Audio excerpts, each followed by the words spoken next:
Welcome to Shukla study point. आप सभी का स्वागत है आपके अपने YouTube channel Shukla study point में। मैं शिवम शुक्ला आप सभी दोस्तों का हार्दिक स्वागत करता हूं।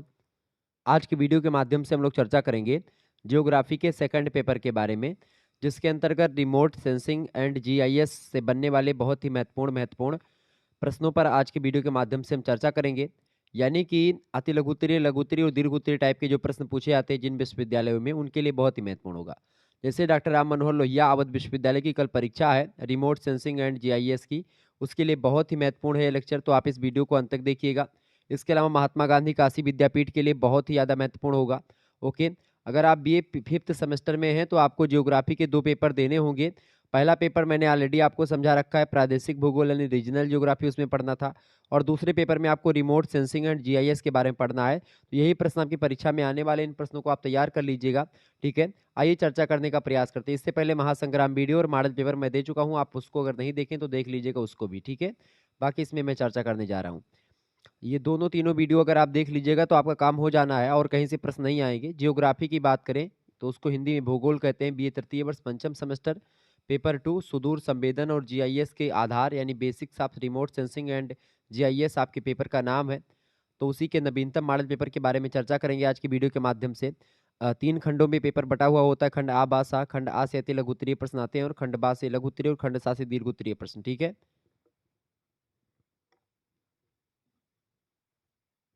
तो आइए चर्चा करते हैं खंड आ से बनने वाले बहुत ही महत्वपूर्ण प्रश्न, जिनके उत्तर को आपको 50 शब्दों में लिखना होता है। इसके अलावा अगर बात करें तो 2 नंबर का एक प्रश्न होता है, सभी प्रश्न करने अनिवार्य हैं। 10 क्वेश्चन आपको अति लघुत्तरीय में मिलेंगे, उनके बारे में चर्चा करेंगे। और लघुत्तरीय प्रश्न 8 मिलेंगे, उनमें से आपको 4 करने होंगे, उनके बारे में चर्चा करूंगा। और दीर्घोत्तरीय 2 करने होते हैं आपको। 4 प्रश्न आपको दिए जाते हैं।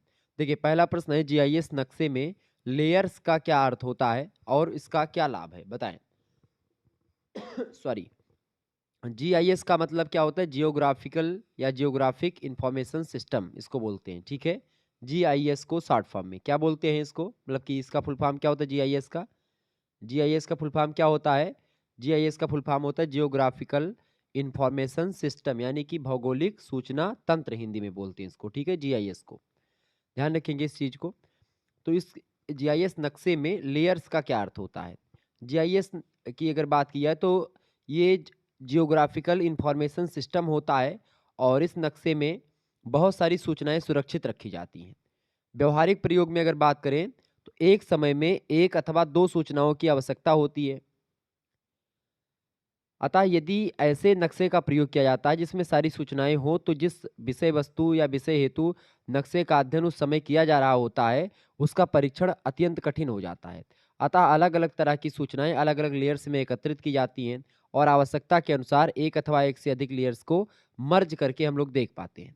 जैसे कि उदाहरण के रूप में अगर मैं समझाऊं, जैसे एक लेयर में शहर की सारी सड़कें जो होती हैं वो आ जाती हैं, जितनी भी शहर की सड़कें हैं।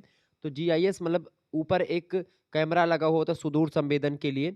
वो कैमरा क्या करता है, वो आपका जैसे मैप, आपको नक्शा तैयार करना तो सारी रोडों का मैप एक जगह होगा तो वो लेयर्स अलग हो जाएंगी। शहर की सारी सड़कें एक लेयर में आ जाएंगी।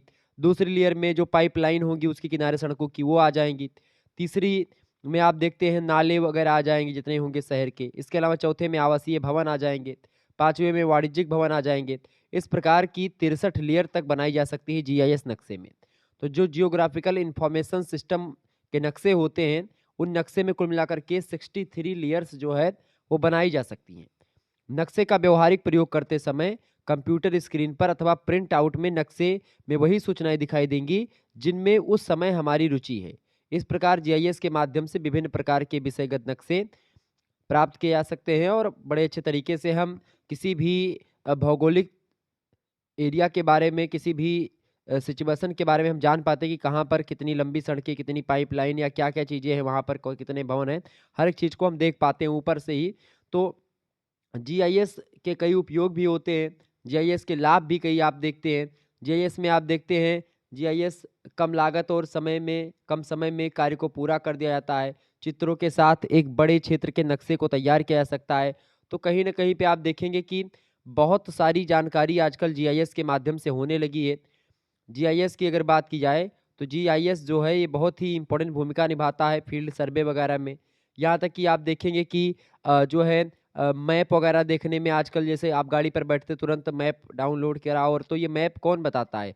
ये जियोग्राफिकल इंफॉर्मेशन सिस्टम के अकॉर्डिंग मैप से आप जान पाते हैं, तमाम प्रकार की चीज़ों को समझ पाते हैं, और आप रोडों के माध्यम से आप जाते हैं, कौन सा रोड किधर कटा हुआ है, तो आप जान पाते हैं, ठीक है? बहुत सारी चीज़ों को। तो जीआईएस नक्शे में लेयर्स का यही अर्थ होता है, कई सारे लेयर्स होते हैं, उनके अलग-अलग लाभ होते हैं, जिन लेयर्स की आपको ज़रूरत होती है, उन लेयर्स को आप जो है यूज़ कर लेते हैं। दूसरा क्वेश्चन आप देखिएगा, सुदूर संवेदन के लाभ बताएं। सुदूर संवेदन को बोलते हैं रिमोट सेंसिंग। सुदूर संवेदन का मतलब सीधा सीधा होता है, जैसे कि आप टीवी देख रहे होते हैं घर में बैठ करके, रिमोट आप दूर से बटन दाबते हैं और टीवी का जो चैनल होता है बदल जाता है, ठीक है? एलईडी का जो चैनल है वो बदल जाता है। जैसे आप अभी राम मंदिर वाला बहुत दिनों से देख रहे होंगे न्यूज, ठीक है? राम मंदिर अब बन गया है। 26 जनवरी को आपने देखा होगा कि भाई परेड चल रही है। तो ऐसे ही आप आज 27 जनवरी है, 27 जनवरी को आप जो है अलग न्यूज़ देखेंगे टीवी पर, या अलग चैनल खोल करके कोई मूवी देख रहे हैं, तो रिमोट के माध्यम से आप दाबते हैं, या कार वगैरह में आप देखते हैं रिमोट दाबे तुरंत कोई कार का शीशा लॉक हो गया, फाटक लॉक हो गया कार का। ऐसे आप देखते हैं ये रिमोट सेंसिंग के माध्यम से, यानी दूर दराज की चीज़ें हम रिमोट से कंट्रोल कर सकते हैं, यानी कि कहीं दूर कोई वस्तु है, उसको हम किससे, सुदूर संवेदन के द्वारा, रिमोट सेंसिंग के द्वारा उसको हम क्या कर लेते हैं, कंट्रोल कर सकते हैं, उसको उड़ा सकते हैं। आप देखिएगा तमाम प्रकार की चीज़ें आजकल रिमोट सेंसिंग पर आधारित है। रिमोट सेंसिंग को ही सुदूर संवेदन कहा जाता है। इसके क्या लाभ होते हैं, प्रश्न पूछा गया है। दूर संवेदन या सुदूर संवेदन के कई लाभ होते हैं। पहला लाभ तो ये होता है कि जो सुदूर संवेदन होता है, यानी कि जो रिमोट सेंसिंग है, यह किसी बड़े यंत्र का विहंगम दृश्य प्रस्तुत करता है। दूसरी बात, यह समय आधार रेखा पर विश्वसनीय तथा वास्तविक अथवा लगभग वास्तविक सूचनाएं प्रदान करता है। तीसरी बात, इस पर खराब मौसम और दुर्गम भूमि का प्रतिकूल प्रभाव नहीं पड़ता है। इसके अलावा यह किसी भी यंत्र के ऊपर कई बार गुजरता है, जिससे चित्रों की पुनरावृत्ति होती है और इससे समय के अनुसार होने वाले परिवर्तनों को समझने में मदद मिलती है। रिमोट सेंसिंग के माध्यम से हम आप देखते हैं कि बहुत सारी जो आपदाएँ आनी होती हैं, उसको हम जान पाते हैं कि आपदा कब आने वाली है, कितने समय में आएगी। कोई उल्का पिंड अगर पृथ्वी पर गिरने वाला, तो उसको भी रिमोट सेंसिंग के माध्यम से ही हम पता लगा पाते हैं, उसकी गति वगैरह तमाम प्रकार की चीज़ें, ठीक है? इसके अलावा ये भूमि सर्वेक्षण की अपेक्षा कम खर्चीली है ये जो तकनीक है दूर संवेदन की, सुदूर संवेदन की। इसमें सूचनाएँ शीघ्र ही एकत्रित आप कर पाते हैं, बहुत जल्दी इन्फॉर्मेशन मिल जाती है। इसके अलावा आप देखेंगे कि यह दृष्टिगोचर और डिजिटल व्याख्या के लिए क्रमशः सादृश्य और डिजिटल आंकड़े प्रदान करता है। तो कहीं न कहीं पे ये लाभ होते हैं सुदूर संवेदन के। सुदूर संवेदन जो होता है फील्ड सर्वे के लिए, यहाँ तक कि हर एक मामले के लिए सुदूर संवेदन जो है उपयोगी होता है। सुदूर संवेदन की अगर बात की जाए, तो सुदूर संवेदन में आप देखते हैं आपदा प्रबंधन में रिमोट सेंसिंग का बड़ा उपयोग होता है, चूँकि कोई आपदा कब आएगी, कितने कितनी खतरनाक आपदा होगी, कितनी तीव्र गति से भूकंप आएगा, ये सब रिमोट सेंसिंग के माध्यम से ही पता लगा पाते हैं, सुदूर संवेदन के माध्यम से। जैसे कुछ दिन पहले आपके फ़ोन में आप देखा होगा कि डिज़ास्टर मैनेजमेंट के द्वारा आपके फ़ोन में क्या आया होगा, एक आपदा प्रबंधन विभाग जो है, उस विभाग के द्वारा एक सर्वे किया जा रहा था। आपका फ़ोन जो है अपने आप चेतावनी देने लगा, थोड़ी देर के लिए दिया होगा। इंग्लिश, हिंदी दोनों भाषाओं में आपने अगर जो है केयर किया होगा। नवरात्रि का समय, नवरात्रि के पहले की बात है ये, पितृपक्ष चल रहा था उस समय। मुझे ध्यान है चूँकि मैं निमंत्रण में एक जगह गया हुआ था और मेरा फ़ोन जो है वो हुहुआने लगा था एकदम से, मतलब समझ रहे हैं ना? मतलब कि वाइब्रेट करने लगा था जिसको बोलते हैं। तो हुहुआना कहते हैं उसी को देहाती भाषा में, अवधी भाषा में, ठीक है? हमारे पिता-उता जी बोलते हैं, कहते हैं कि हुहुआत है तार फोनवा हो। तो हुआ मतलब वाइब्रेट करता है, ठीक है? तो वो जो वाइब्रेशन वाइब्रेशन आता है, ये सब रिमोट सेंसिंग के माध्यम से कहाँ विभाग है, और आपका फ़ोन ऐसे हिलने लगा था, लगता था कोनो हैंग कर लिया, फ़ोन में हैक कर लिया हमारा। सभी को लग रहा था, सब डर गए थे एकदम से। मैंने फिर एक जो है यूट्यूब पर एक पोस्ट भी डाली थी हमने, फेसबुक पर भी पोस्ट डाली थी। तो इस तरीके से ये रिमोट सेंसिंग का ही काम होता है, ये सब सुदूर संवेदन का ही काम होता है, ठीक है? आगे देखेंगे, तीसरा प्रश्न है आपदा कार्यों में खोज बचाव में रिमोट सेंसिंग की भूमिका बताएं। आपदा प्रबंधन में खास करके खोज बचाव में बहुत ही इंपॉर्टेंट भूमिका होती है खोज बचाव में, आपदा प्रबंधन में। खास करके अगर मैं बताऊं, अच्छा कोई भी क्षति किसी आपदा के बाद में आप देखते हैं बहुत ही तीव्र गति से सटीक कितना हानि हुआ है, कितनी क्षति पहुँची है, उसका तुरंत आकलन करने के लिए आपदा प्रबंधन में रिमोट सेंसिंग यानी कि सुदूर संवेदन के द्वारा ही हम समझ पाते हैं। रिमोट सेंसिंग प्रभावित क्षेत्र का व्यापक अवलोकन प्रदान करता है, जिससे निर्णय लेने वालों को क्षति की सीमा को समझने में मदद मिलती है। उपग्रहों या ड्रोन से आप देखते हैं कि हम जान पाते हैं कि भाई क्या वहाँ की फ़ोटो खींचते हैं हम किससे, ड्रोन के माध्यम से। उपग्रहों कृत्रिम उपग्रह जो सैटेलाइट ऊपर घूम रहे हैं, उनके माध्यम से हम फ़ोटो लेते हैं उस एरिया का जहाँ पर बाढ़ आई है या भूकंप आया है, जिससे नुकसान हुआ है, तो उसको हम तुरंत जान पाते हैं। तो उसी उसी हिसाब से हम वहाँ पर क्या करते हैं, भरपाई करते हैं और उस आपदा से निपटने के लिए व्यवस्था करते हैं। तो आपदा कार्यों में अगर मान लेते हैं खोज बचाव के लिए कहीं पर कोई आपदा आ गई, बाढ़ आ गया, उसमें लोग डूब गए या कुछ भी चीज़ हो गया, कहीं पर लोग फँस गए किसी द्वीप पर, तो अगर मान लेते हैं कोई द्वीप पर लोग गए थे घूमने के लिए किसी द्वीप पर, अब मान लेते हैं वहाँ पर जो है सुनामी-वुनामी आ गई और वो लोग तुरंत जो है उसी में से उसी लहर में चले गए, बह गए, किसी दूसरे द्वीप पर निकल गए। तो आप कैसे पता लगा पाएँगे? उनका फ़ोन-वोन सब वही सागर में चला गया। तो आप कैसे पता लगा पाएँगे? सुदूर संवेदन के द्वारा, चूँकि रिमोट सेंसिंग जो है ऊपर जो सैटेलाइट घूम रहे हैं उसमें कैमरे लगे हुए होते हैं बड़े-बड़े, हाई रेज़ोल्यूशन के। तो वो कैमरे क्या करते हैं, वो निगरानी रखते हैं पृथ्वी पर। तो उन कैमरों के माध्यम से हम देख पाएँगे कि कहाँ कौन-सा व्यक्ति है, तुरंत समझ जाएँगे, ठीक है? तो रिमोट सेंसिंग खोज और बचाव कार्यों में महत्वपूर्ण सहायता करता है। किसी आपदा के बाद जीवित बचे लोगों को शीघ्रता से पता लगाने से जीवन और मृत्यु के बीच अंतर हो सकता है। चूँकि आप अगर जल्दी पता लगा पाएँगे तो हो सकता है कि वो मरने के कगार पर हो, लेकिन तुरंत पता चल गया कि भई वो वहाँ पर है, तुरंत उसका ट्रीटमेंट हुआ, वो बच गया। तो इसलिए आप देखते हैं मलबे के नीचे कभी-कभी क्या होता है, बहुत सारे लोग दब जाते हैं। फिर हम थर्मल इमेजिंग जैसी तकनीकों के माध्यम से मलबों के नीचे धँसे हुए या फँसे हुए लोगों के बारे में जान पाते हैं। अभी आप लोगों ने देखा होगा रिमोट सेंसिंग के माध्यम से टनल में फँसे लोगों की भी मदद की जा रही थी। तो आप देखेंगे जब उच्च रेज़ोल्यूशन इमेजिनरी बचाव टीमों के लिए सुरक्षित मार्गों की मैपिंग में सहायता करती है, तो बहुत अच्छे तरीके से मदद मिलती है और लोग अच्छे तरीके से खोज बचाव कर पाते हैं।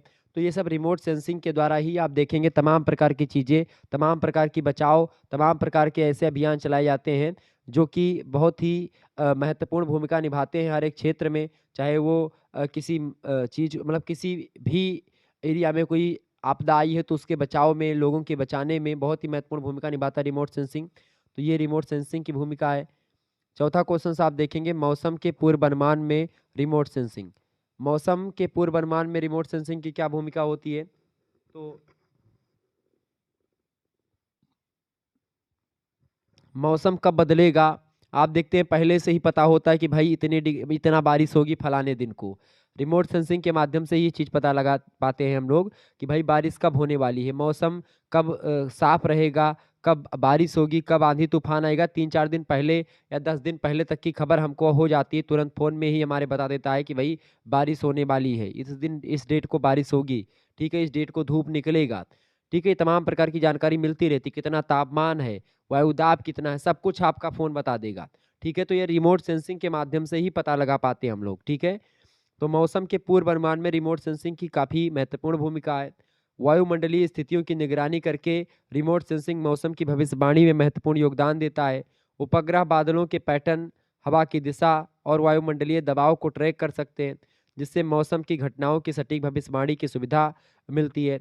या तूफान, भारी वर्षा और अन्य मौसम संबंधी आपदाओं की भविष्यवाणी करने में विशेष रूप से उपयोगी होता है, खास करके रिमोट सेंसिंग। तो रिमोट सेंसिंग कब बारिश होगी, कितनी तेज़ आंधी आएगी, ये सब बताता है। तो इसके लिए बहुत ही महत्वपूर्ण भूमिका निभाता है इन सभी में, मौसम के पूर्वानुमान में। लिख देंगे यही चीज़। 5वां प्रश्न है प्रकाशीय संवेदक किसे कहते हैं? प्रकाशीय संवेदक किसे कहते हैं भैया? तो संवेदक की अगर बात करें तो संवेदक जो होते हैं उपग्रहों के ऊपर लगे एक प्रकार के या एक तरह के उच्च अंत प्रकाशीय कैमरा उपकरण होता है, जो उपग्रहों के सैटेलाइट के ऊपर लगाए जाते हैं ताकि वो ऊपर अंतरिक्ष की जानकारी तो देते ही रहे, साथ ही साथ कैमरे के माध्यम से वो पृथ्वी की भी तस्वीर या पृथ्वी पर आने वाले खतरे, पृथ्वी पर आने वाले उल्कापिंड की भी एक प्रकार से जानकारी भेजते रहें। इनका उपयोग सतह विशेषताओं की विभिन्न परतों में परिवर्तित या उत्सर्जित विद्युत चुम्बकीय विकिरण की मात्रा को मापने के लिए किया जाता है। आप विभिन्न इलेक्ट्रॉनिक उपकरणों के रिमोट कंट्रोल में स्थापित सेंसर के बारे में सोच सकते हैं, जैसे कि वातानुकूलित यानी कि जैसे कि एयर कंडीशनर या एसी का जो रिमोट होता है, आप तुरंत दबाते हैं तो 19 डिग्री सेल्सियस हो जाता है, फिर दबाते हैं 22 होता है, कभी आप दबाते हैं तो 16 हो जाता है, ऐसे आप 24-25 कर देते हैं। तो एसी हो गया, टेलीविज़न हो गया, ठीक है, एयर कंडीशनर हो गया, तमाम प्रकार की चीज़ें जो है आपकी वो रिमोट से चलती हैं। रिमोट आप जानते हैं कार वगैरह भी रिमोट से चलती है। आजकल तो हर एक चीज़ रिमोट से, बच्चों के खिलौने भी रिमोट सेंसिंग पर आधारित बनाए जा रहे हैं कि रिमोट दाबो, बटन दाबो और चल गया वो जो है कार चलने लगा, हेलीकॉप्टर उड़ने लगा रिमोट दाबने से। तो जो एक छोटे दूरस्थ नियंत्रण यानी रिमोट कंट्रोल उपकरण की मदद से इस प्रकार के इलेक्ट्रॉनिक उपकरणों के संचालन को सक्षम बनाता है।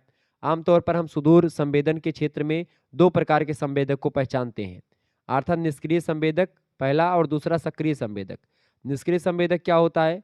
प्राकृतिक विकिरण को अंकित करते हैं जो पृथ्वी की सतह से वापस उत्सर्जित और परावर्तित या प्रतिबिंबित होता है।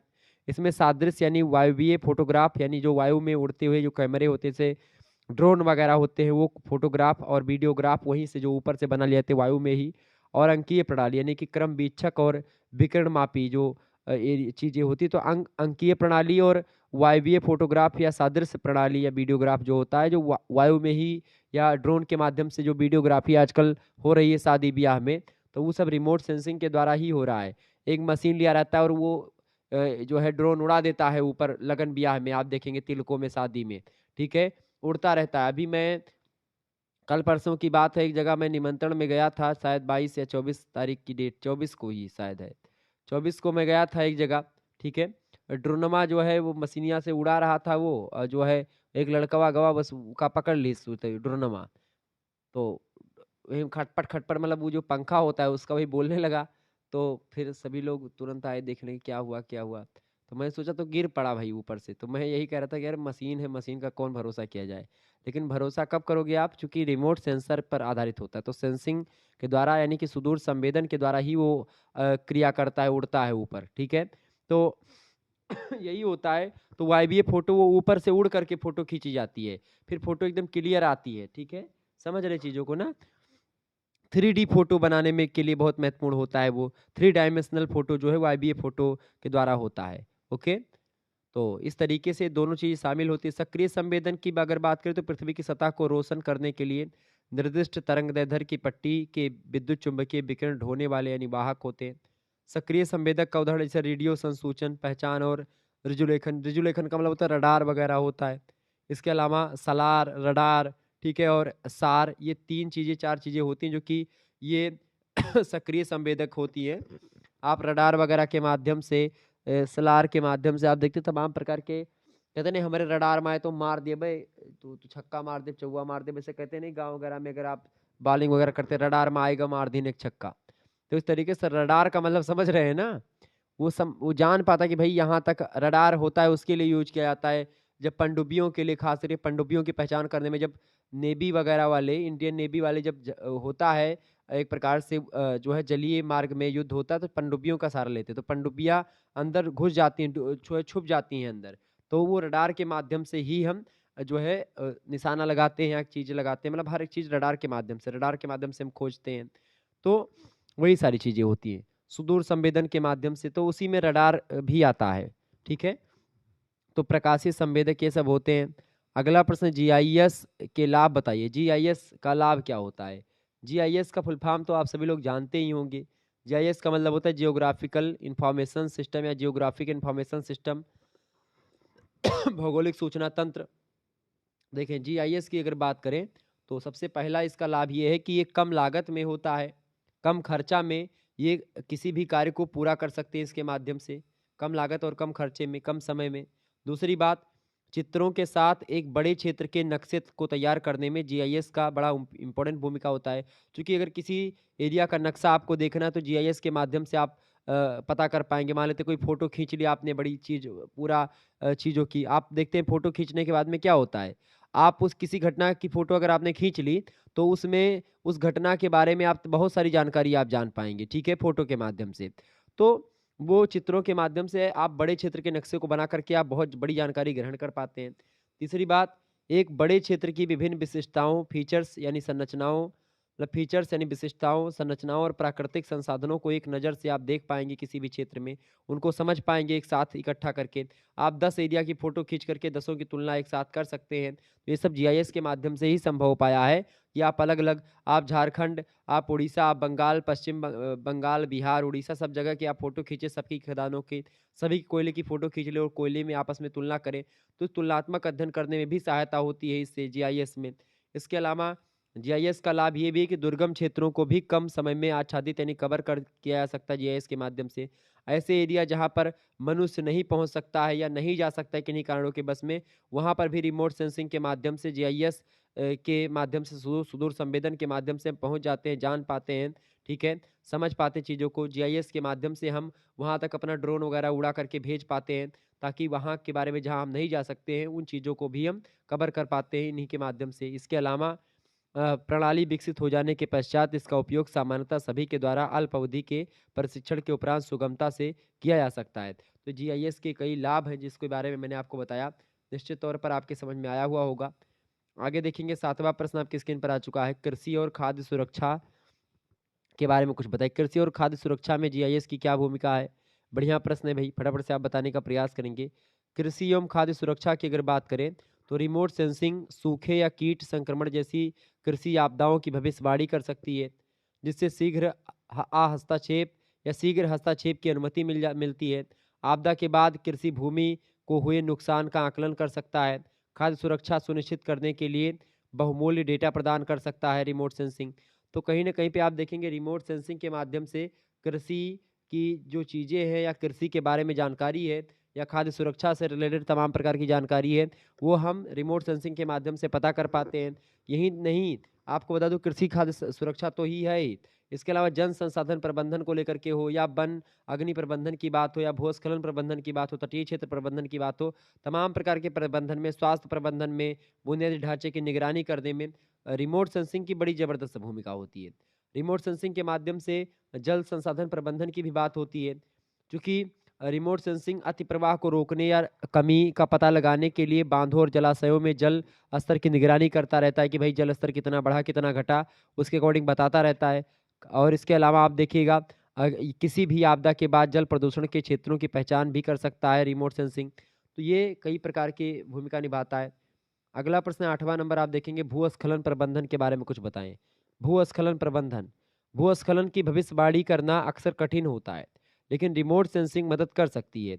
यह अस्थिरता के संकेतों के लिए ढलानों की निगरानी कर सकता है और भूस्खलन को ट्रिगर करने वाले वर्षा पैटर्न को ट्रैक कर सकता है।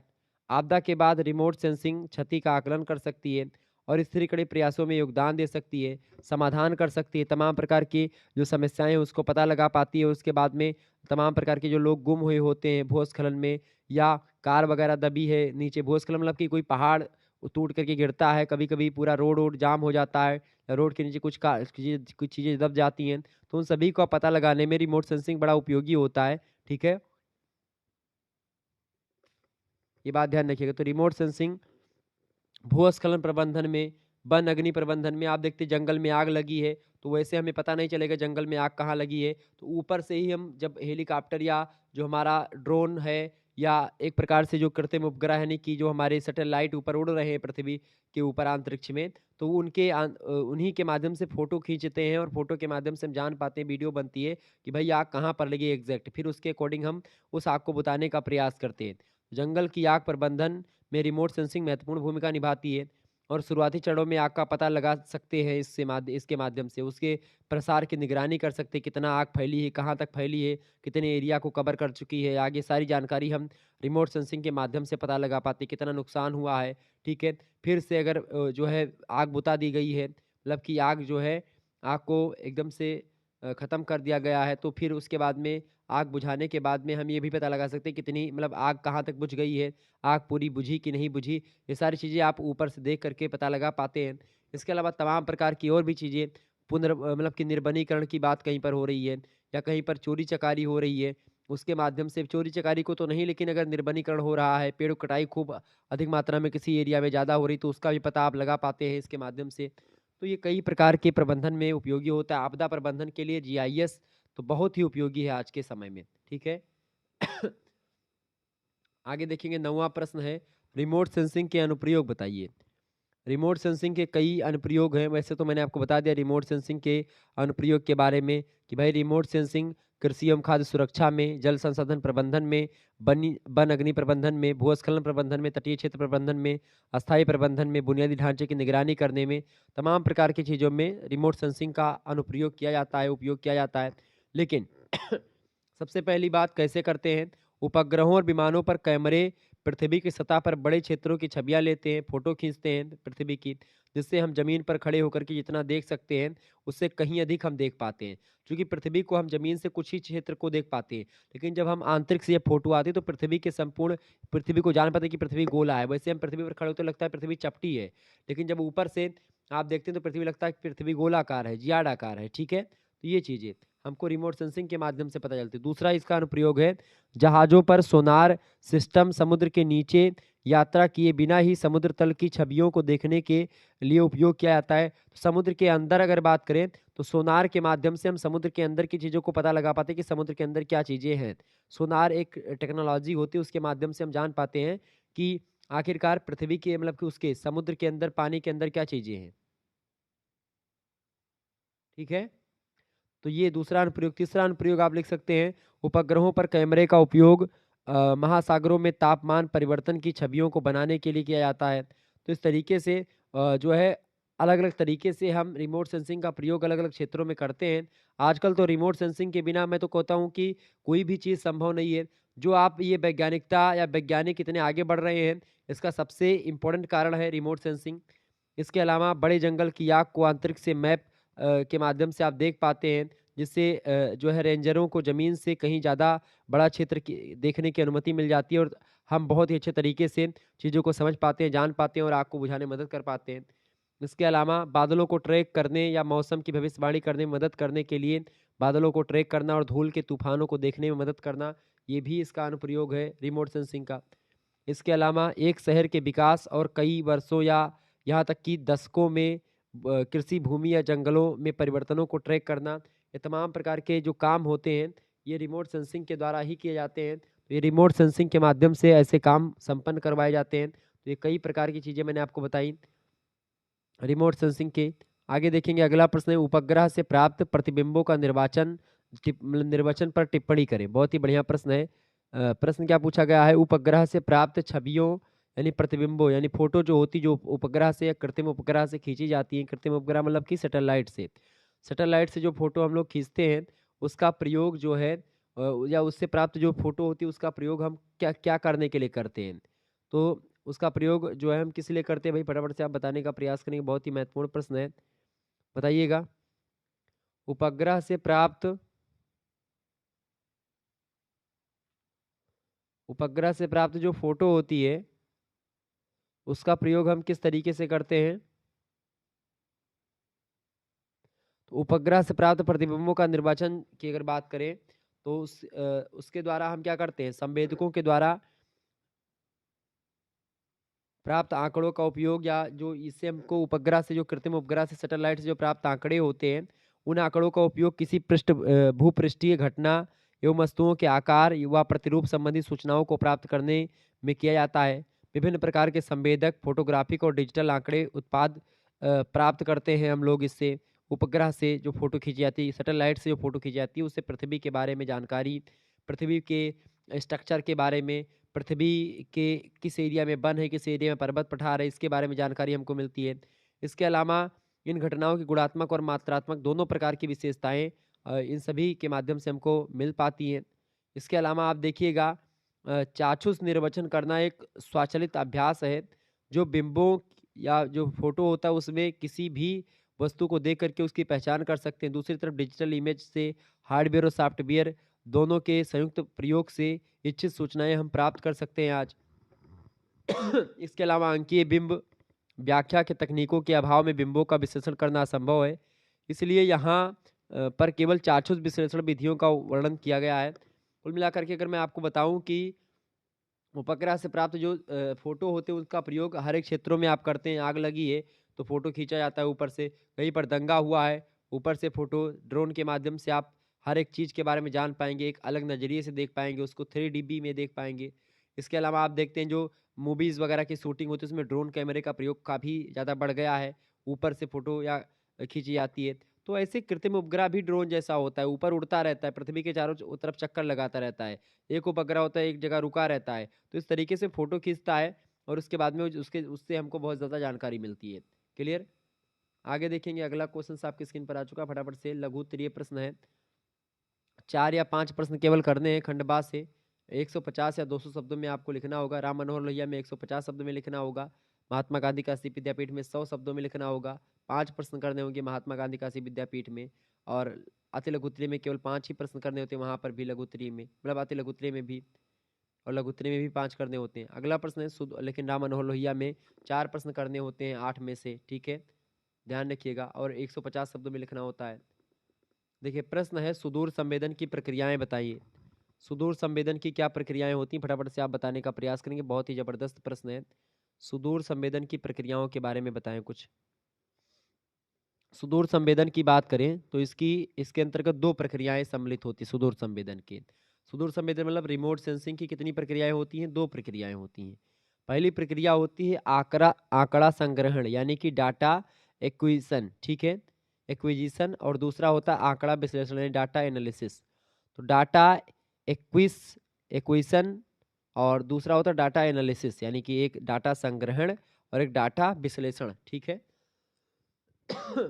तो पहली प्रक्रिया जो है आंकड़ा संग्रहण की, इसका मतलब होता है सूचनाओं के संग्रहण से कोई डाटा, कोई जानकारी इकट्ठा करना।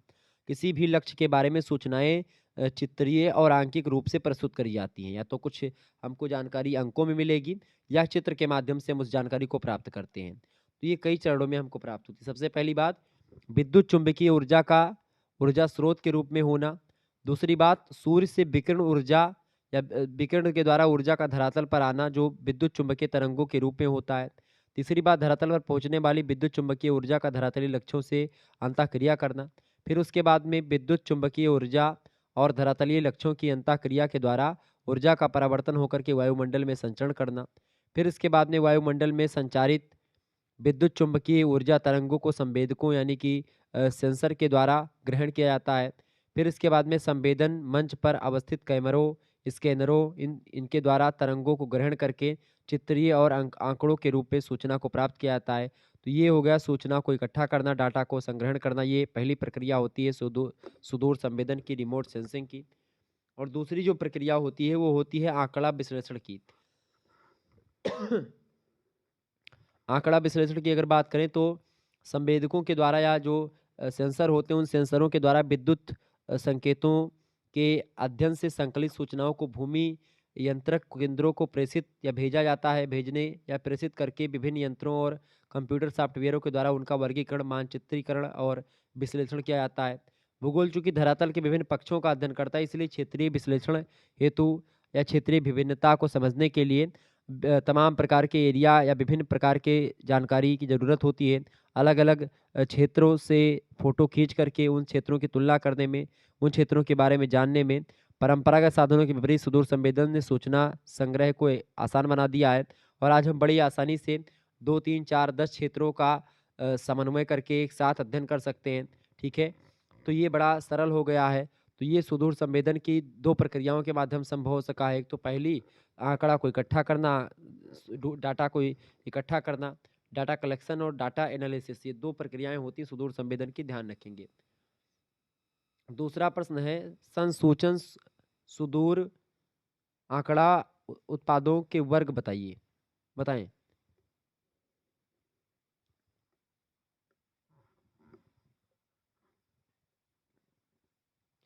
बढ़िया प्रश्न है, फटाफट से आप बताने का प्रयास करेंगे, इंपॉर्टेंट प्रश्न है। संसूचन सुदूर संवेदन आंकड़ा उत्पादों ने वर्ग बताइए या उत्पादों के वर्ग बताइए। तो विद्युत चुंबकीय ऊर्जा का संसूचन या तो फोटोग्राफ के द्वारा होता है या विद्युत विधि के द्वारा किया जाता है। 2 प्रकार की विधियां होती हैं जिसके माध्यम से हम किसी भी चीज से आंकड़ा प्राप्त कर सकते हैं, तो फोटो खींच करके और या तो अंक गणितीय माध्यम से, विद्युत या चुंबकीय विधि से, ठीक है। तो फोटोग्राफिक प्रक्रिया में प्रकाश संवेदी फिल्म या प्रयोग ऊर्जा विकिरण के संसूचन तथा अभिलेखन के द्वारा किया जाता है। दूसरी तरफ स्कैनिंग युक्तियां प्रतिबिंबों को आंकिक रूप से प्राप्त करती हैं। इसके अलावा यहाँ पर अगर मैं बात करूँ तो प्रतिबिंबों एवं फोटो चित्रों में अंतर को जानना आवश्यक है। प्रतिबिंब या फोटो वह है जो किसी क्षेत्र विशेष को संसूचित व अभिलेखित की गई ऊर्जा का चित्र रूप में प्रदर्शन करता है। फोटोग्राफ उन प्रतिबिंब चित्रों से रिलेटेड होते हैं जो फोटोग्राफिक फिल्म पर अभिलिखित होते हैं। अतः यह कहा जा सकता है कि सभी फोटोग्राफ प्रतिबिंब हैं, लेकिन सभी प्रतिबिंब फोटोग्राफ नहीं है। तो ये दोनों चीजें समझेंगे। ओके। संसूचन व अभिलेखन की प्रक्रिया के आधार पर सुदूर संवेदन आंकड़ा उत्पादों को दो वर्गों में हम बांट सकते हैं। एक होता है फोटोग्राफिक प्रतिबिंब और एक होता है अंकीय प्रतिबिंब। फोटोग्राफिक प्रतिबिंब की अगर बात करें तो फोटोग्राफ विद्युत चुंबकीय स्पेक्ट्रम के दृश्य क्षेत्र में अर्थात 0.3 से लेकर के 0.9 माइक्रोमीटर में ही प्राप्त किए जाते हैं। चार भिन्न प्रकार के जो है इमल्सन वाली फिल्म फोटोग्राफ में प्रयोग की जाती है और यह श्याम श्वेत रंगीन मतलब कि श्याम श्वेत रंगीन और श्याम श्वेत अवरक्त तथा रंगीन अवरक्त होती हैं। प्रायः हवाई फोटोग्राफी के अंतर्गत या जो ड्रोन से फोटो खींची जाती है इसके अंतर्गत श्वेत और श्याम फिल्मों का उपयोग किया जाता है। बिना सूचना अंश तथा जो है विपर्यास खोए हुए फोटो चित्रों को बहुत ही मतलब कि बृहत भी किया जा सकता है, उसको बड़ा कर सकते हैं, उसको नज़दीक से जूम करके भी खींच सकते हैं। तो ये तमाम प्रकार की चीज़ें होती हैं। और दूसरा होता है अंकीय प्रतिबिंब। अंकीय प्रतिबिंब वे प्रतिबिंब होते हैं जो अलग अलग पिक्चर तत्वों के मेल से बनते हैं। इन्हें पिक्सल कहा जाता है। इमेज में हर पिक्सल का एक अंकीय मान होता है जो धरातल के द्विविमीय बिंब को इंगित करता है, 2 डायमेंशनल चीज़ों को दिखाता है। अंकीय मानों को अंकीय नंबर यानी कि शॉर्ट फॉर्म में डीएन उसको बोलते हैं। एक डिजिटल नंबर या डीएन जिसको कहते हैं, एक पिक्सल के विकिरण का मान औसत होता है। यह मान संवेदक के द्वारा प्राप्त विद्युत चुंबकीय ऊर्जा पर आधारित होता है। इसकी गहनता का स्तर इसके प्रयास यानी कि रेंज को व्यक्त करता है। किसी भी डिजिटल इमेज में वस्तुओं से संबंधित जो विकिरण होती है पिक्सलों के आकार से प्रभावित होती हैं। छोटे आकार के पिक्सल दृश्य के विवरण को प्रभावशाली ढंग से संजोते हैं। डिजिटल बिंब के एक सीमा से अधिक विवर्धन से सूचनाओं का ह्रास होता है और केवल पिक्सल ही दिखाई देते हैं। अंकीय बिंब प्रक्रमण मतलब कि प्राक्रमण एल्गोरिदम के उपयोग से डिजिटल नंबर जिन ऊर्जा की तीव्रता मानों को निरूपित करते हैं उन्हें दर्शाया जाता है। कुल मिलाकर के अगर समझे तो एक होता है आपका फोटोग्राफ और एक होता है अंकीय प्रतिबिंब। ये दो तरीके से हम सूचना को इकट्ठा करते हैं, आंकड़ा बनाते हैं और आंकड़े को समझते हैं, विश्लेषण करते हैं, सारी चीजें करते हैं। सॉरी। तीसरा क्वेश्चन आप देखेंगे, भारत में दूर संवेदन या सुदूर संवेदन तकनीक के क्षेत्र में प्रशंसनीय प्रगति हुई है, इसके बारे में बताएं। भारत में क्या उपयोगिता रही है सुदूर संवेदन की या रिमोट सेंसिंग की, इसके बारे में बताने का प्रयास करें। बढ़िया प्रश्न है। तो भारत में सुदूर संवेदन तकनीक के क्षेत्र में प्रशंसनीय प्रगति हुई है, इसमें कोई दो राय नहीं है। और वर्तमान में वन संसाधन के क्षेत्र में बात करें या वन मानचित्रण की बात करें, घास स्थल मानचित्रण की बात करें, स्थानांतरित कृषि मृदा के क्षेत्र में मृदा वर्गीकरण की बात करें, क्षारीय व लवणीय मृदा का मानचित्रण करना हुआ, प्रतिभूमि का सीमांकन करना हुआ, जल संसाधन के क्षेत्र में भूपृष्ठ जल तालिका यानी कि सरफेस वाटर इन्वेंटरी के बारे में जानना हुआ, सिंचाई जल प्रबंधन खनिजों की खोज के बारे में जानना हुआ, प्रदूषण की समस्या को समझना हुआ, जलवायु के क्षेत्र में आगामी मौसम पूर्वानुमान लगाना हुआ। इन जैसे महत्वपूर्ण कार्यों में सुदूर संवेदन का भरपूर प्रयोग भारत में हो रहा है आजकल और इससे भारत काफ़ी आगे बढ़ रहा है। आप देखेंगे हैदराबाद के नज़दीक बालानगर में स्थित है नेशनल रिमोट सेंसिंग एजेंसी, जिसको NRSA कहते हैं शॉर्ट फॉर्म में। NRSA ये एक संस्था है, एजेंसी है, एक नेशनल रिमोट सेंसिंग एजेंसी। ठीक है, ये महत्वपूर्ण भूमिका निभा रही इन चीज़ों में। इसकी स्थापना हुई थी 1972 में यानी 1972 में। इस संस्था के कार्यक्रमों के द्वारा एकत्र की गई सूचना अति आधुनिक और विश्वसनीय होती है। कई उन्नत देश इन सूचनाओं के महत्व को समझते हैं या समझाते हैं और वे इन सूचनाओं को भारत से खरीदते हैं। भारत की राष्ट्रीय दूर संवेदी यानी कि जैसे नेशनल रिमोट सेंसिंग एजेंसी विदेशों में भी सक्रिय है और काम कर रही है, लगातार सूचना इकट्ठा कर रही है, जानकारी प्राप्त करवा रही है। जो आजकल चंद्रयान या मंगल मिशन ये सब होते हैं, ये सब रिमोट सेंसिंग पर ही आधारित हैं, सुदूर संवेदन पर ही आधारित है। वहाँ से जाकर के और अंकीय प्रतिबिंब के माध्यम से चीज़ें भेजते हैं, आंकड़े भेजते हैं, वहाँ से जो कोडिंग के माध्यम से अंकीय माध्यम से ही भेजते हैं वो लोग। तमाम प्रकार की चुंबकीय तरंगे जो आती हैं वहाँ से जानकारी मिलती कि यहाँ पर ये मिल गया, वहाँ पर वो मिल गया। ये सब कैसे जान पाते हैं आप? अंकीय प्रतिबिंब के माध्यम से जान पाते हैं, जो मैंने आपको इससे पहले बताया था। तो इस तरीके से ये होता है। कुल मिलाकर के सुदूर संवेदन विज्ञान की विभिन्न शाखाओं से रिलेटेड है, जिससे कुछ ही क्षणों में जानकारी प्राप्त कर सकते हैं आप। और इस तकनीकी से हमें पृथ्वी के किसी भाग के बारे में तुरंत सूचना प्राप्त करने की क्षमता प्राप्त हुई है। इसकी एक ही इमेजरी से हमें कृषि यंत्र, वनस्पति, पारिस्थितिकी, अधिवास, पर्यावरण से संबंधित कई अन्य विषयों की जानकारी मिलती है। अतः दूर संवेदन से हमें बहुत से विषयों में अभूतपूर्व लाभ मिला है। भूगोल में दूर संवेदन का विशेष स्थान है, क्योंकि भूगोल की विषय वस्तु का सभी विज्ञानों में सामंजस्य है। पहले भूगोल की केवल विवरणात्मक यानी डिस्क्रिप्टिव विषय भूगोल को माना जाता था, परंतु 20वीं शताब्दी में इसमें विश्लेषण का महत्व बढ़ा है और इसको एक कंसेप्चुअल सब्जेक्ट के रूप में देखा जा रहा है, जियोग्राफी को। और यह एक विश्लेषणात्मक विषय बन चुका है जियोग्राफी। पिछले कुछ वर्षों में मात्रात्मक भूगोल का प्रचलन अधिक हुआ है, जिस कारण से सुदूर संवेदन भौगोलिक अध्ययन का एक अभिन्न अंग बन चुका है और आज हम लोग इसको पढ़ा रहे हैं। ठीक है, तो सुदूर संवेदन की जो है तकनीक की जो बढ़िया व्यवस्था है वो भारत में हुई है। भारत के ही नहीं बल्कि विदेशों के लिए भी जो है जानकारी इकट्ठा कर रहा है अपने एजेंसी के माध्यम से, NRSA के माध्यम से, यानी कि नेशनल रिमोट सर्विसिंग एजेंसी के द्वारा। तो ये बिल्कुल प्रशंसनीय है भारतीय दृष्टि से। आगे देखेंगे, अगला क्वेश्चन आपके स्क्रीन पर आ चुका, फटाफट से आप देखने का प्रयास करेंगे। बहुत ही महत्वपूर्ण प्रश्न है परीक्षा की दृष्टि से आपके। चौथा प्रश्न, बताएं क्षेत्रीय फसल की निगरानी में रिमोट सेंसिंग का प्रयोग बताइए। क्षेत्रीय फसल की निगरानी में रिमोट सेंसिंग की क्या भूमिका होती है या क्या प्रयोग इसका कर सकते, कैसे करते हैं? तो ऐतिहासिक और वर्तमान फसल डेटा, मौसम डेटा और फील्ड रिपोर्ट के साथ संयोजन में उपयोग किया जाने वाला दूर से संवेदी डेटा फसल खाद्य पूर्ति की स्थिति का समग्र मूल्यांकन प्रदान करता है और इन डेटा का प्रशासनिक सीमाओं, हालिया मूल्य, बाजार स्थितियों के डिजिटल मानचित्रों के साथ एकीकरण होता है। वर्तमान फसलों की संभावनाओं का अनुमान लगाने के लिए खाद्य भंडार और उपयोग दरों का उपयोग किया जा सकता है और उसके आधार पर हम किसी भी फसल को बोते हैं, किसी फसल को नहीं बोते हैं। तो इस जानकारी को बनाए रखने के लिए विभिन्न जो है इंटरेक्टिव वेब आधारित उपकरण विकसित किए जा चुके हैं। क्षेत्रीय फसल स्थिति की निगरानी देखने के लिए कई स्रोत हैं जिसके माध्यम से आप ये जान पाते हैं कि भाई क्षेत्रीय फसल कितनी है, कहाँ पर क्या चीज़ें ज़्यादा बोई गई हैं, कहाँ पर किस गोदाम में कितनी चीज़ें रखी हैं।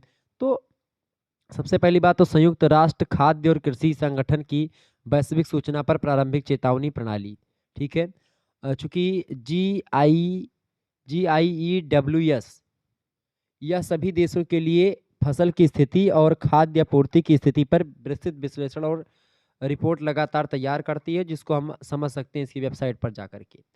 दूसरी बात, सांख्यिकीय कनाडा का फसल स्थिति आकलन कार्यक्रम। ये साप्ताहिक रूप से पूरे क्षेत्र के लिए मानचित्र, सांख्यिकीय डाटा और अद्यतन NDVI वक्र प्रदान करता है। उपयोगकर्ता इंटरैक्टिव रूप से रुचि के क्षेत्रों को नाम से या कई पैमानों पर मानचित्रों में चुन करके उसको देख सकते हैं, समझ सकते हैं। तो क्षेत्रीय फसल की निगरानी आप रख सकते हैं, कहाँ पर कौन सी फसल ज़्यादा बोई गई है या किस एरिया में ज़्यादा फसल कौन सी बोई जा रही है। इस चीज़ की जानकारी भी आप रिमोट सेंसिंग के माध्यम से जान पाते हैं। ठीक है, अगला प्रश्न है 5वां नंबर, वायवीय फोटो पर टिप्पणी करें। यानी जो हवा में से फोटो खींच ली जाती है वायु में से, यानी कि जैसे ड्रोन वगैरह के माध्यम से, वो क्या होता है उसके बारे में कुछ बताएं। वायवीय फोटो की अगर बात करें तो अति प्राचीन काल से यह सबसे सार्वभौमिक, बहुउद्देशीय और साथ ही सुदूर संवेदन की सस्ती श्रेणी में से एक रहा है वायवीय फोटो। इसकी शुरुआत में गैस्पर्ड फोलिक्स टूर्नाचोन नाम के एक फ्रांसीसी फोटोग्राफर हैं जिन्हें नादर के नाम से भी जाना जाता था। 1858 ईस्वी में फ्रांस की राजधानी पेरिस, उसके पास एक बेल डे बिब्रे है। उसी के ऊपर पहली ज्ञात वाइव फोटोग्राफ लेने के लिए एक टीथर्ड गुब्बारे का इस्तेमाल किया गया था उनके द्वारा, जो कि साहित्य में अंकित है। ये बात JY ब्लैक नामक एक अन्य व्यक्ति ने 1860 ईस्वी में गुब्बारे से बोस्टन शहर की सबसे पहली ज्ञात वायवीय फोटो खींची थी, वायु में ड्रोन के माध्यम से। मतलब ड्रोन तब नहीं था, गुब्बारे में कैमरा बांध करके। बाद में बाद के चरण में आप देखिएगा बाद के समय में पतंगों का उपयोग किया जाने लगा, पतंगों में कैमरा बांध करके और फोटो खींची जाने लगी। फिर इसके बाद में पतंग फोटोग्राफी में इसका श्रेय एक अंग्रेजी मौसम विज्ञानी थे, आर्चीबाल्ड और ईडी, इन दोनों को जाता है, जिन्होंने 1882 में पहली वायवीय तस्वीर खींची थी। 1908 के बाद गुब्बारों और पतंगों के बजाय हवाई जहाज की सुविधा ने कैमरा प्लेटफॉर्म से प्राप्त वायवीय तस्वीरों के व्यावसायिक उपयोग के लिए काफ़ी गति पकड़ करके इस अवसर को जब्त कर दिया गया। मतलब कि क्या हुआ कि जो हवाई जहाज़ के माध्यम से फ़ोटो खींची जाने लगी, जब हवाई जहाज़ का विस्तार मतलब कि विकास हुआ, तो मानचित्र कला में वायवीय फ़ोटोग्राफ़ी का मुख्य लाभ है, क्योंकि आप उसको 3D में ऊपर से भी देख पाते हैं हर एक चीज़ को। कोई भी इसमें दिए गए भिन्न-भिन्न लक्षणों का आसानी से अध्ययन करके व्याख्या कर सकता है फ़ोटो के माध्यम से, क्योंकि यह बहुत बड़े क्षेत्रों को एक विहंगम दृश्य प्रदान करता है और महत्वपूर्ण रूप से तस्वीरें पृथ्वी के मौजूदा दृश्य भूमि को अस्थायी रूप से दर्ज करती हैं। वायवीय फोटोग्राफ को उच्च उच्च अंत सटीक वाले मानचित्रण वायवीय कैमरों की मदद से खींचा जा सकता है। इसके अलावा इसमें निरंतर पट्टी कैमरा, परिदृश्य संबंधी कैमरा, स्थलीय कैमरा और टोही फ्रेम कैमरा हो सकता है, जिसके माध्यम से हम वायवीय फोटो खींच सकते हैं। तो जो है आजकल तो ड्रोन चल गए हैं, जिसके माध्यम से वायवीय फोटो खींचना आसान हो गया है। वायवीय फोटोग्राफी सुदूर संवेदन का प्रारंभिक रूप है, जो पृथ्वी की दृश्य भूमि का अभिलेखन करता है। हवाई जहाज की मदद से हवाई तस्वीरें ली जा सकती हैं, जिन पर कैमरे लगाए जाते हैं। इसमें मुख्य रूप से 3 घटक होते हैं, अर्थात कैमरा, फिल्टर और फिल्म, जिसका इस्तेमाल वायवीय फोटोग्राफी प्रणाली में किया जाता है। आमतौर पर कैमरे स्थिर धारक पर स्थित मतलब स्थापित कर दिए जाते हैं। सॉरी, हालांकि कभी कभी समायोज्य धारक का भी उपयोग कर लेते हैं ऐसे कैमरों का। आमतौर पर कैमरे की शटर हवाई जहाज की गति के साथ मिलान करके स्थापित की जाती है, ताकि जो है फोटो ठीक ठाक तरीके से खींची जा सके। तो इस तरीके से कई प्रकार की चीज़ें जो है खींची जा सकती है। अच्छा, वायवीय मानचित्रण कैमरों का उपयोग छोटे प्रारूप के लिए 30 मिलीमीटर का प्रयोग करते हैं। छोटे प्रारूप के लिए 30 मिलीमीटर ऊपर की फोटो खींचता है। मध्यम प्रारूप में 70 मिलीमीटर और बड़े प्रारूप 240 मिलीमीटर वाली छवियों का निर्माण करने के लिए किया जाता है। तो इस तरीके से और जितने बड़े फोटो खींचने होती है, उतना ही ज़्यादा रेजोल्यूशन का प्रयोग किया जाता है, उसके बाद में फ़ोटो खींची जाती है। तो ये ड्रोन के माध्यम से आजकल तो खींची जा रही हैं फ़ोटो, उपग्रह के माध्यम से, सैटेलाइट के माध्यम से। आगे देखिएगा, अगला क्वेश्चन आपकी स्क्रीन पर आ चुका है, फटाफट से आप देखेंगे। बहुत ही ज़बरदस्त प्रश्न है, परीक्षा की दृष्टि से आपके इम्पोर्टेंट है। छठा प्रश्न है, स्थानिक संकल्प और वर्णक्रमीय संकल्प क्या होता है? स्थानिक संकल्प और वर्णक्रमीय संकल्प के बारे में बताएं। तो स्थानिक संकल्प और वर्णक्रमीय संकल्प की अगर बात की जाए, तो इसको बोलते हैं, स्थानिक संकल्प को क्या बोलते हैं अंग्रेजी में?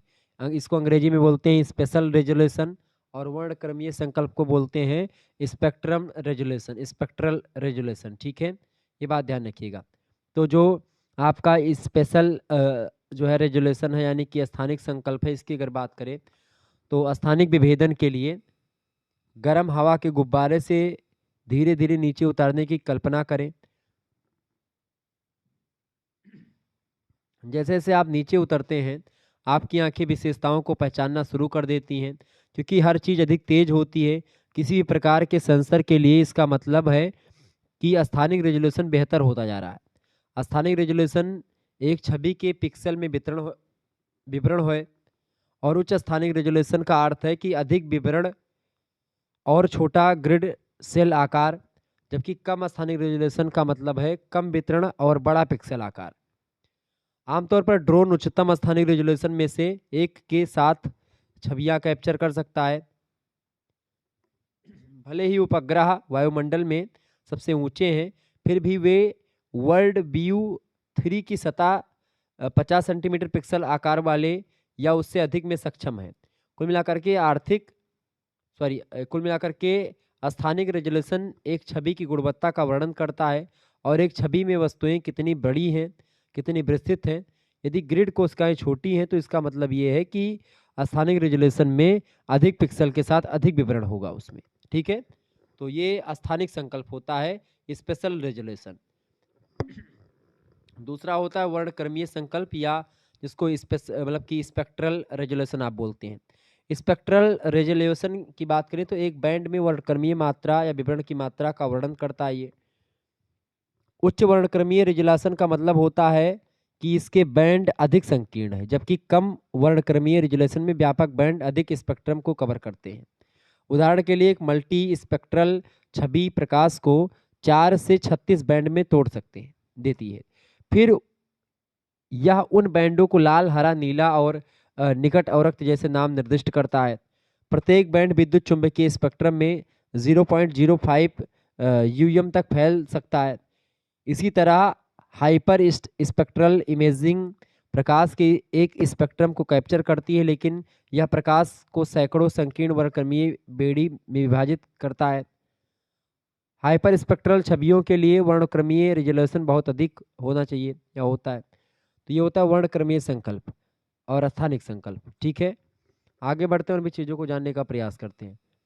अगला प्रश्न है, भू स्थिर उपग्रहों पर टिप्पणी कीजिए। इन वीडियो को 2-3 बार देख लीजिएगा, आपके दिमाग में कुछ चीज़ें आ जाएंगी, बस थोड़ा बहुत बना करके लिख दीजिएगा। ठीक है, तो आपका काम हो जाना है। तो जितना भी आप लिख पाएंगे इसको थोड़ा बहुत समझ लीजिएगा, पढ़ लीजिएगा। जितना बना करके लिख पाएंगे तो लिख दीजिएगा, आपका हो जाएगा काम। ठीक है, क्योंकि ये आपकी बार जो है रिमोट सेंसिंग, इससे पहले आपने कभी नहीं पढ़ा होगा, और इसको इससे पहले मैंने भी कभी नहीं देखा था जियोग्राफी में आज के।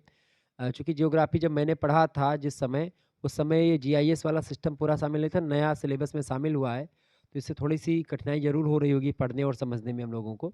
लेकिन फिर भी अगर इसको 2-3 बार देखेंगे तो कुछ चीज़ें समझ में आ जाएँगी। तो जितनी समझ में आ रही है उतनी आप समझ करके आसानी से पढ़ें, और अपने पेपर में जा कर के अच्छे तरीके से जो है लिखने का प्रयास करेंगे, तो आसानी से हो जाएगा। आगे देखेंगे, भू-स्थिर उपग्रहों पर टिप्पणी करें। उपग्रह हमारे सैटेलाइट होता है जो पृथ्वी की कक्षा में जो है, एक तो होता है स्थिर रहने वाला और एक होता है जो वो घूमता रहता है पृथ्वी की चारों दिशाओं में। ठीक है, तो अगर बात करें जो स्थिर रहने वाला है, उसकी अगर बात करें तो जिस उपग्रहों को पृथ्वी की जिस कक्षा या जिस ऑर्बिट में प्रक्षेपित किया जाता है, उसकी पृथ्वी से दूरी एवं उपग्रहों के कक्षा के घूमने की स्थिति तथा उपग्रहों के उपयोग के आधार पर मुख्यतः 3 भागों में उसको बांटा जा सकता है। पहला होता है भू स्थिर उपग्रह, दूसरा होता है ध्रुवीय उपग्रह या सुदूर संवेदन उपग्रह, और तीसरा होता है वैश्विक स्थान निर्धारण उपग्रह प्रणाली, या जिसको आप जीपीएस प्रणाली कहते हैं। ठीक है, जीपीएस का फुल फॉर्म क्या होता है? जियोग्राफिकल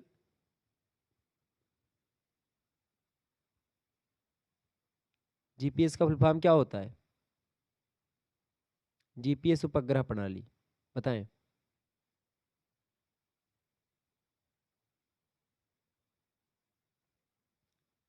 कमेंट करके बताएं सभी लोग, जीपीएस का फुल फॉर्म आप सभी लोग बताएंगे।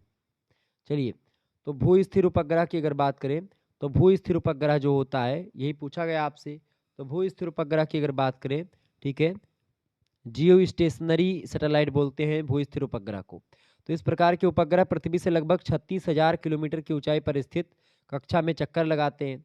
ये उपग्रह पृथ्वी की अपनी धुरी पर घूमने की दिशा अर्थात पश्चिम से पूरब की ओर चक्कर लगाते हैं। ठीक है, पश्चिम से पूरब दिशा की ओर चक्कर लगाते हैं।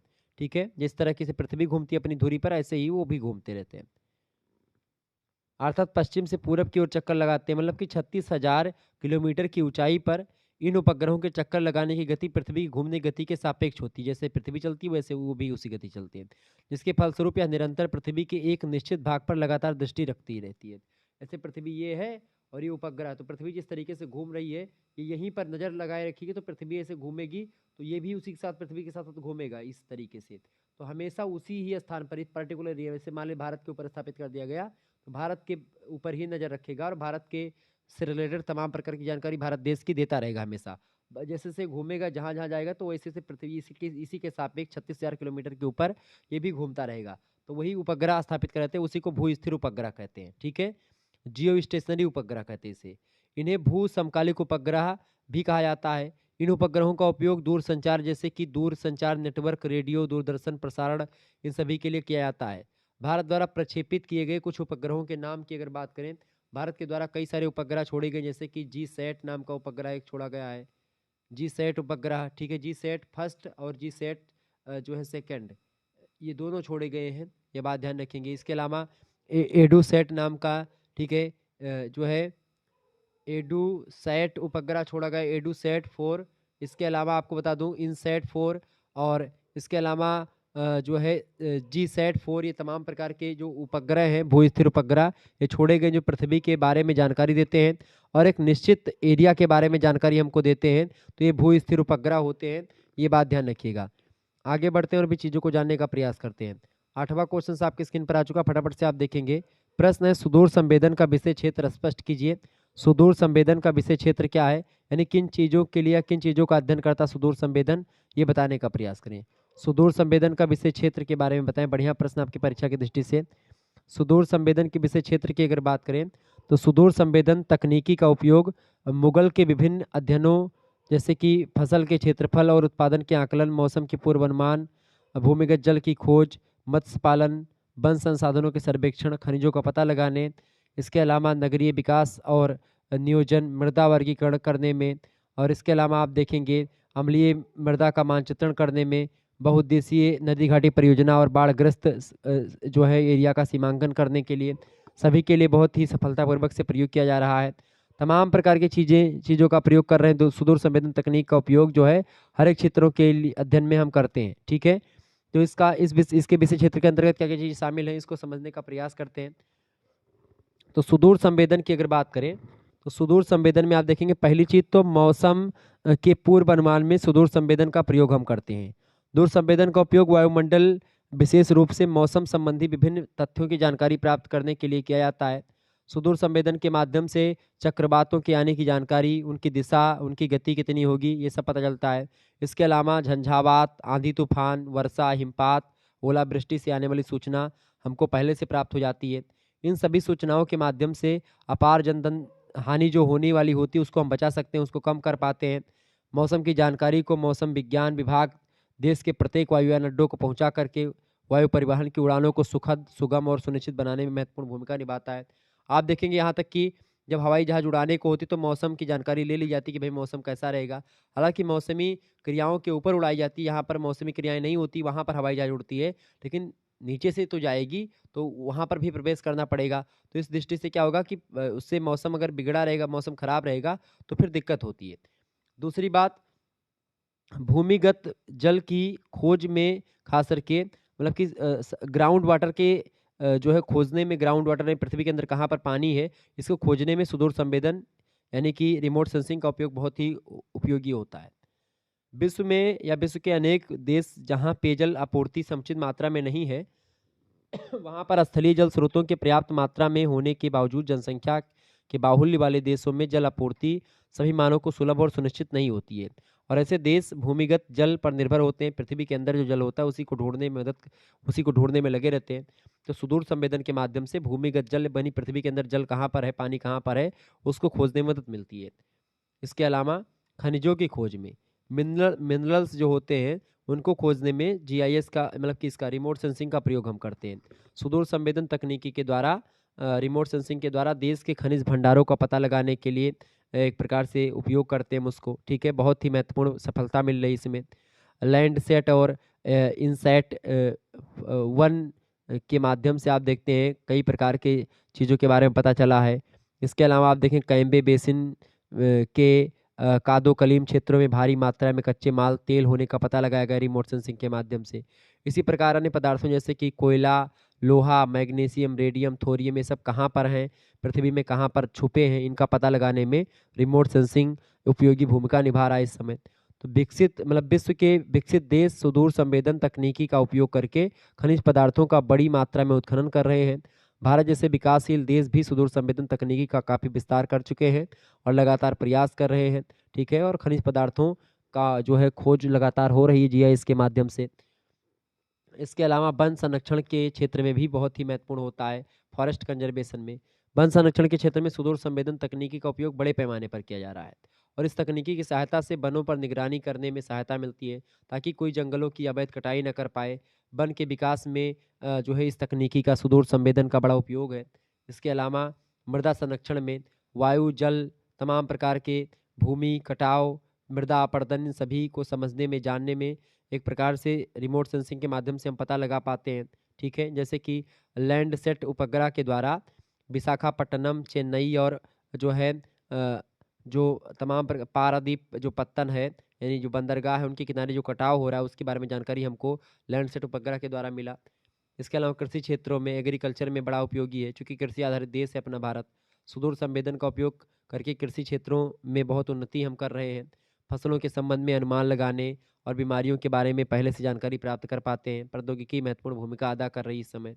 लैंडसैट उपग्रह के द्वारा अरुणाचल प्रदेश में झूमिंग नामक कृषि से होने वाली हानियों का पता लगाया गया। तो इन तमाम प्रकार की चीज़ों का पता लगा पाते हैं जब हम लोग, तो बड़े ही आसानी से सारी चीज़ों को समझ पाते हैं। तो इस तरीके से ये सुदूर संवेदन का विषय क्षेत्र है जिसके बारे में मैंने आपको बताया। आगे देखिए, केवल 2 प्रश्न आपको करने होते हैं खंडसा से। 400 शब्दों में, 450 शब्दों में या 500 शब्दों में लिखना होता है। हालाँकि राम मनोहर लोहिया में 450 शब्द में ही लिखना है। देखिए आगे देखेंगे, और महात्मा गांधी काशी विद्यापीठ में 400 शब्द में लिखना है। देखिए प्रश्न है, सुदूर संवेदन के माध्यम से स्थानिक आंकड़ों का सटीक संग्रहण बताइए। बहुत ही महत्वपूर्ण प्रश्न है पहला, ये प्रश्न आप पढ़ लीजिएगा, आपकी सीरीज में मिल जाएगा। दूसरा प्रश्न है, भौगोलिक सूचना प्रणाली यानी जीआईएस किस प्रकार काम करता है, ये बताएं। बहुत ही जबरदस्त प्रश्न है। अगला क्वेश्चन है, भौगोलिक तंत्र में कंप्यूटर का प्रयोग बताइए। बहुत ही इंपॉर्टेंट प्रश्न है। इसके अलावा अगला प्रश्न है, भू संदर्भ की प्रक्रिया पर टिप्पणी कीजिए। ये भी प्रश्न आपकी परीक्षा की दृष्टि से बहुत महत्वपूर्ण है, तो इन प्रश्नों को आप तैयार कर लीजिएगा। ये 4 प्रश्न आपकी परीक्षा में आ सकते हैं, और बाकी प्रश्नों के बारे में मैंने आपको बताया, तो इन प्रश्नों को भी तैयार कर लीजिएगा, ठीक है। ये आपके सीरीज वगैरह मिल जाएंगे, तो आप इनको पढ़ लीजिएगा। बहुत ही महत्वपूर्ण प्रश्न थे जिनके बारे में मैंने आपको बताया। चलिए फिर मिलते हैं हम नेक्स्ट वीडियो में, तब तक के लिए जय हिंद जय भारत। आप सभी का बहुत बहुत धन्यवाद। हमारे से जुड़ने के लिए इसी प्रकार से अपना प्यार हमेशा बनाए रखेंगे। वीडियो को लाइक और चैनल को सब्सक्राइब कर दीजिएगा। Good night, I love you, बहुत बहुत धन्यवाद। वीडियो को लाइक और चैनल को सब्सक्राइब कर